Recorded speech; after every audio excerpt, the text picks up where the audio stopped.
Donc, bonjour à toutes et à tous et bienvenue dans ce webinaire OpenAlex. Donc, je suis accompagnée aujourd'hui par Kyle Dimes qui m'a proposé de faire ce webinaire. Donc, merci beaucoup, Kyle. Donc, je suis Laetitia Bracco, je travaille à l'Université de Lorraine et je suis responsable des pôles données de la recherche et bibliométrie au sein de la mission d'appui à la recherche, donc dans les bibliothèques universitaires. Donc l'atelier d'aujourd'hui, va durer donc 45 minutes. Donc je vais vous présenter la base, OpenAlex pendant une trentaine de minutes et ensuite on aura de la place, pour des questions. Donc surtout n'hésitez pas à mettre vos questions, dans le chat. La présentation vous sera, communiquée, à l'issue de l'atelier. Alors, je commence juste par une petite introduction vraiment rapide pour vous situer un petit peu l'établissement, puisque nous avons beaucoup de collègues français et françaises dans l'auditoire, mais également d'autres pays. Donc voilà, si vous ne connaissez pas l'Université de Lorraine, donc voilà à peu près où c'est en France.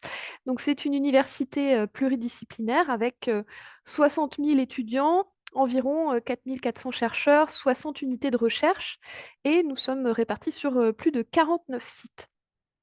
Donc, moi, je travaille au sein de la mission d'appui à la recherche, donc qui fait partie des bibliothèques universitaires. Et dans cette mission, nous avons 4 pôles, hein, publication scientifique, édition, données de la recherche et bibliométrie. Et donc, cette mission d'appui à la recherche, on a énormément d'actions de formation à destination de nos enseignants-chercheurs et chercheuses, et aussi de nos étudiants. Et cet atelier OpenAlex, nous le proposons depuis décembre 2024. Donc, pour vous présenter vraiment l'outil, est-ce vraiment nécessaire puisque maintenant tout le monde connaît OpenAlex, mais je veux quand même insister sur quelques points qui me semblent vraiment importants pour comprendre, hein, les enjeux. Donc, d'abord, OpenAlex, c'est une base de données qui est à la fois bibliométrique et bibliographique.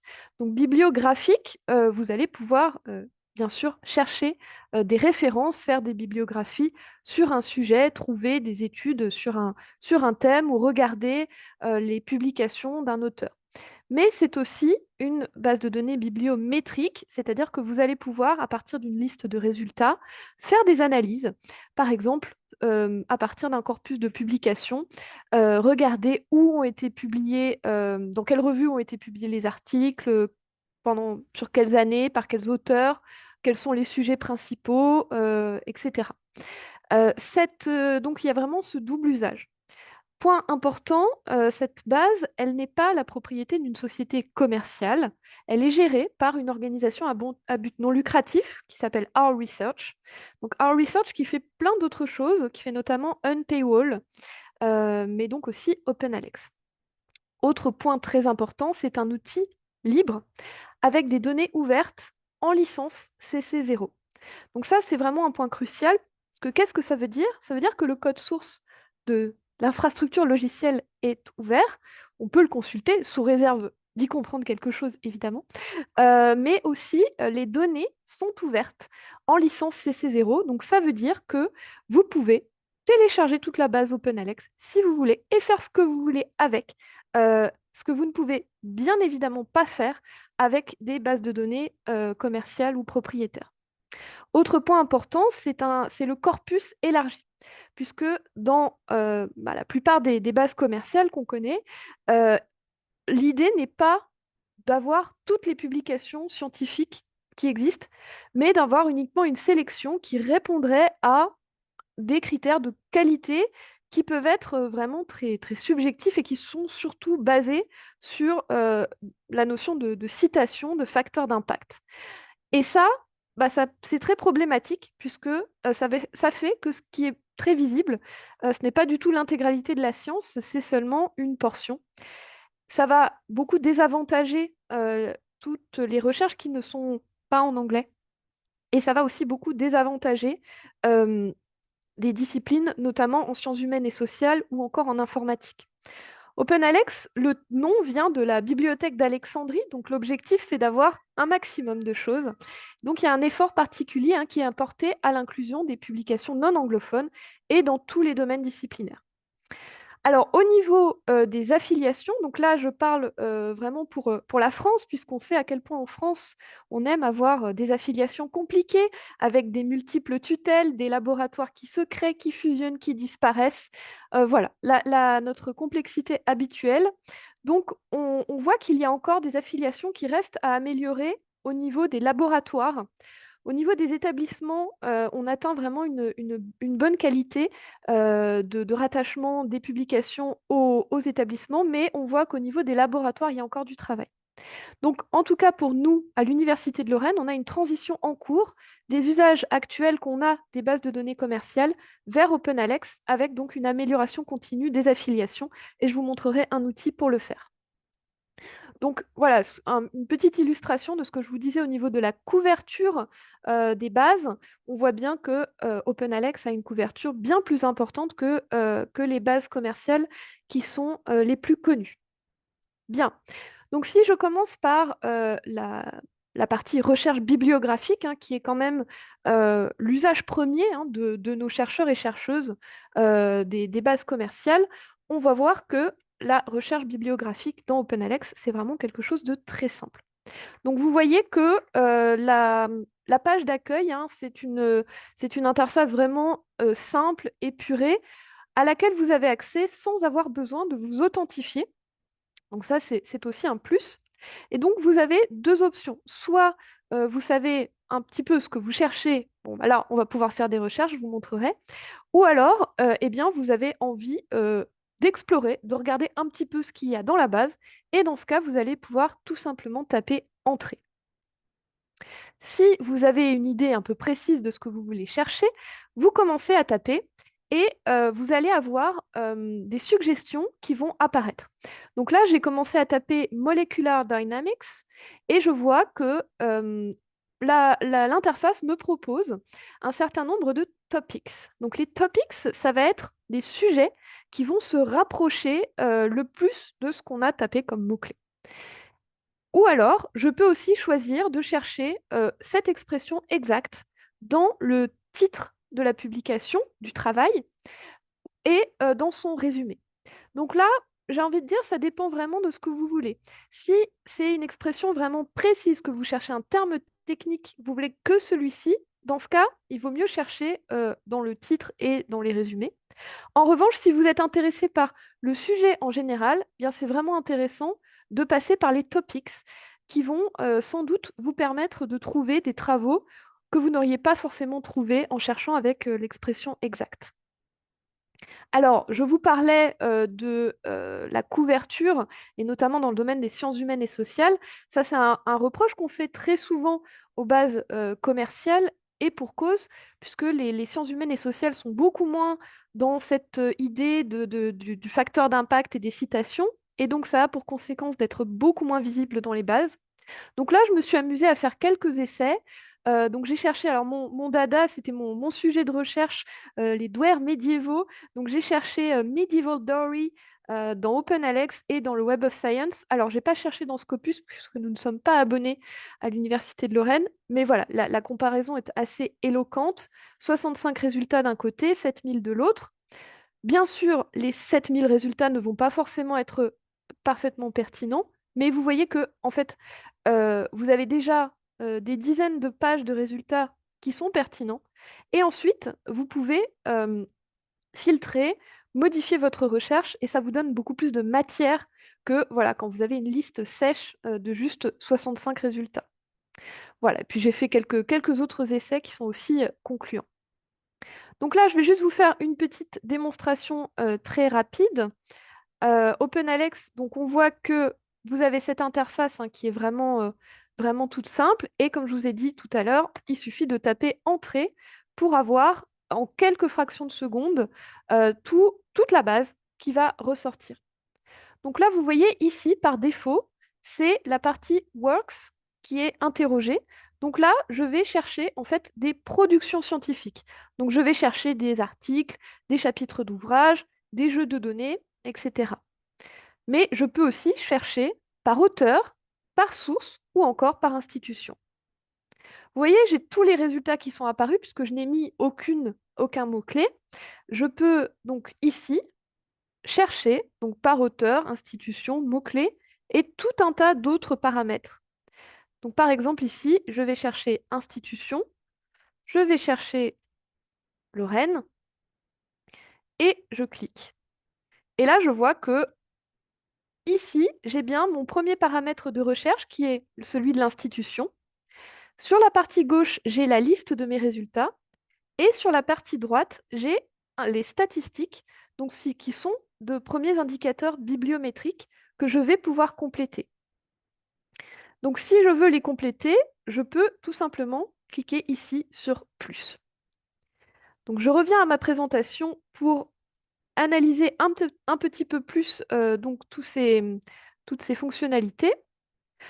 Donc quand j'ai fait ma recherche, là par exemple, j'ai une recherche avec un sujet, un type de document, je veux que les articles et je veux que la période 2016-2025. Et je peux comme ça construire ma requête en cliquant sur plus pour affiner de plus en plus mes résultats de recherche. Il est aussi possible de faire des requêtes plus complexes. Par exemple, je suis intéressée à la fois par le sujet sur les processus de cristallisation et sur un autre sujet, eh bien, je peux combiner cette requête en appuyant sur plus pour rajouter des topics. Par défaut, c'est le terme or qui se met entre les deux.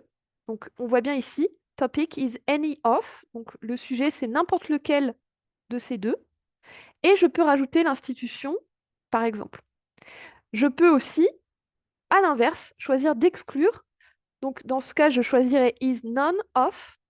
Et là, ça me donne voilà, soit ce sujet, qui soit au CNRS, à l'INSERM ou à l'Université de Lorraine, par exemple. Pour chercher sur une période temporelle, il suffit de saisir les années sans espace et séparées par un tiret. Pour l'instant, il n'est pas possible dans l'interface de chercher par mois, mais vous pouvez toujours le faire a posteriori, une fois que vous avez extrait vos résultats, puisque vous avez les dates de publication. Donc ça, vous pouvez toujours affiner. Ce qui est vraiment intéressant dans l'interface, c'est que vous allez pouvoir, en un seul coup d'œil, analyser les résultats de votre recherche. Quand vous avez votre liste de résultats, donc les works à gauche, le tri par défaut, c'est celui de la pertinence. Donc ça, c'est calculé avec un algorithme qui va regarder en fonction de ce que vous avez mis, quels sont les résultats les plus proches de ce que vous souhaitez. Mais ce tri, vous pouvez bien sûr le changer, notamment si vous voulez trier par date ou par titre ou selon d'autres critères. Donc je voulais montrer les filtres qui apparaissent dans la partie de droite, qui s'appelle Stats. Par défaut, vous avez donc le type de document, l'institution, le sujet, donc le topic, le taux d'accès ouvert et la répartition par année. Ces filtres, vous pouvez les compléter. Donc, comme je vous ai montré tout à l'heure, en cliquant sur le plus au niveau des filtres, et vous voyez que vous pouvez rajouter énormément de filtres différents, auteur, nombre de citations, pays, institution, mots-clés, langue, etc., etc. Et il y en a bien d'autres.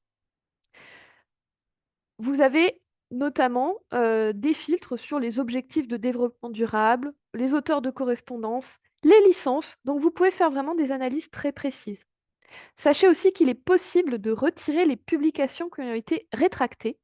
Donc ça, dans votre interface, dans la barre de recherche, vous allez pouvoir rajouter Work is not retracted. Donc là, vous pouvez les retirer de votre recherche. Alors, les sujets, en fait, il y a plusieurs niveaux de sujets qui permettent d'indexer les travaux qui sont dans OpenAlex. Donc, vous avez cette organisation un peu pyramidale, parce que tout en haut, vous avez les domaines, donc les domains. Donc, cela, il y en a 4. Donc, ça, c'est 4 grands domaines disciplinaires. Et ensuite, on va aller au plus précis. Donc, vous avez ensuite les fields, on peut appeler ça les disciplines. Ensuite, vous avez les subfields, les sous-disciplines. Et enfin, les fameux topics dont on parle depuis le début, donc les thèmes. Et vous avez également les mots-clés qui sont calculés à partir des topics, à partir des thèmes. Donc, comment est-ce que ça fonctionne? Donc, si vous voulez en savoir plus, vous avez toute la documentation d'OpenAlex à votre disposition. Je vous dis juste un mot sur les thèmes. Ils sont en fait réalisés à partir du titre, du résumé, du nom de la source et de la citation. Et là, pour l'instant, il y en a à peu près 4500.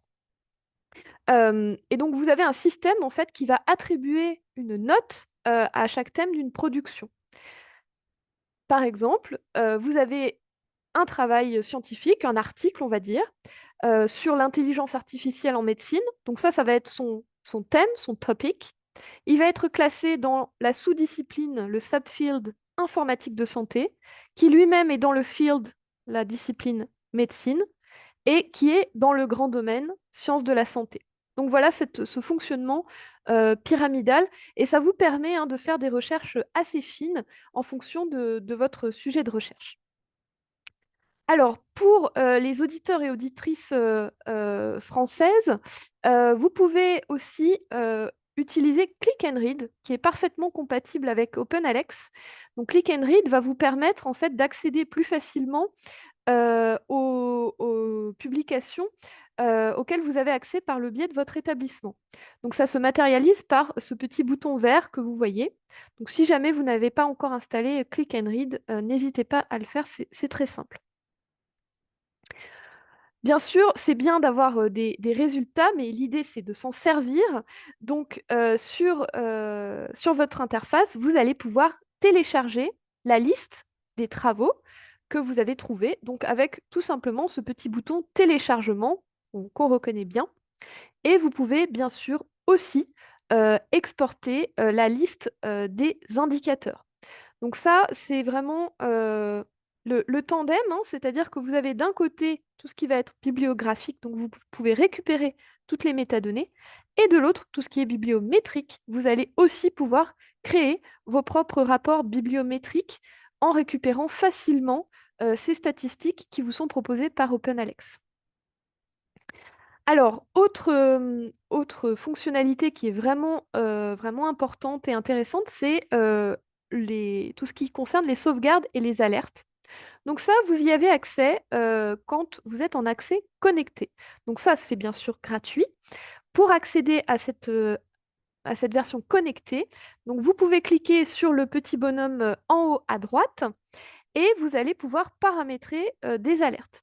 Donc, quand vous avez fait une recherche et que voilà, cette recherche vous convient, parfois on passe beaucoup de temps sur une recherche à trouver les bons paramètres, et donc c'est important aussi de pouvoir retrouver facilement cette recherche.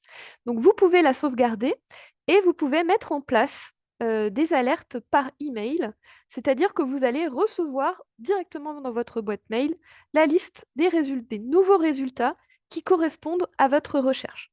Donc ça, c'est très pratique pour faire de la veille. Donc voilà, pour la partie recherche bibliographique, il faudra voilà, que vous preniez le temps d'explorer, mais voilà, c'est vraiment intuitif. Maintenant, je vais vous parler de la façon dont on peut rechercher des collaborations. Donc là, on est plus dans la partie bibliométrie. Et je vais vous parler de VozViewer. Donc VozViewer, c'est également un logiciel libre qui a été développé par le CWTS à Leiden. VozViewer, c'est un logiciel qui va vous permettre d'établir des cartographies sur des sujets de recherche, donc soit sur des sujets, sur des auteurs, des institutions. L'idée, c'est de visualiser des réseaux.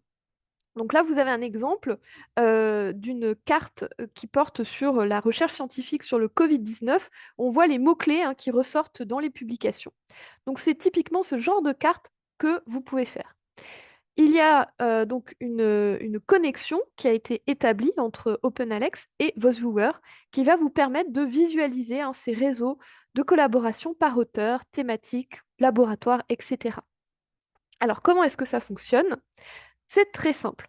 Donc, quand vous avez votre recherche sur OpenAlex, là, j'ai repris mon exemple avec le sujet Molecular Mechanisms. J'ai choisi ensuite le type article et j'ai choisi une période temporelle. Je vois que tous ces filtres, ils se reflètent dans l'URL. Puisque là, je vous ai fait une capture d'écran. Si vous regardez attentivement les détails de l'URL, vous voyez, par exemple, filter égale primary topic, et j'ai l'identifiant du sujet. Donc cet identifiant, c'est un identifiant qui est interne à OpenAlex. Je vois que je cherche que les types articles et je vois aussi la période temporelle. Donc tout ça se reflète dans l'URL. Donc je vais la copier. Ensuite, il suffit d'ouvrir le logiciel VozViewer, donc que vous pouvez télécharger gratuitement. Alors, petite astuce, si vous aviez déjà VozViewer avant, vérifiez que vous avez bien la dernière version mise à jour pour pouvoir faire ce que je vais vous montrer. Donc voilà VozViewer. Donc sur la partie gauche, vous avez le bouton Create sur lequel vous pouvez cliquer. Ensuite, vous choisissez Create a map based on bibliographic data, donc choisir une carte basée sur les données bibliographiques. Et ensuite, je choisis Download data through API, donc je récupère les données à partir de l'API. Et donc, on voit bien OpenAlex qui est affiché. Et ma requête, donc mon URL que j'avais copiée, je vais venir la coller ici. Je clique ensuite sur Next et là, vous verrez dans vos viewers, vous allez pouvoir choisir le type de réseau qui vous intéresse. Est-ce que vous voulez voir les réseaux de mots-clés, les réseaux d'auteurs, les réseaux d'institutions, le type de comptage, etc. Et ça vous permet d'obtenir ce type de carte. Donc je vois quels sont, moi ce qui m'intéressait c'était de voir qui étaient les chercheurs et chercheuses qui travaillaient sur ce sujet. Et donc là je vois qu'il y a voilà, 5 groupes de scientifiques qui travaillent sur ces sujets.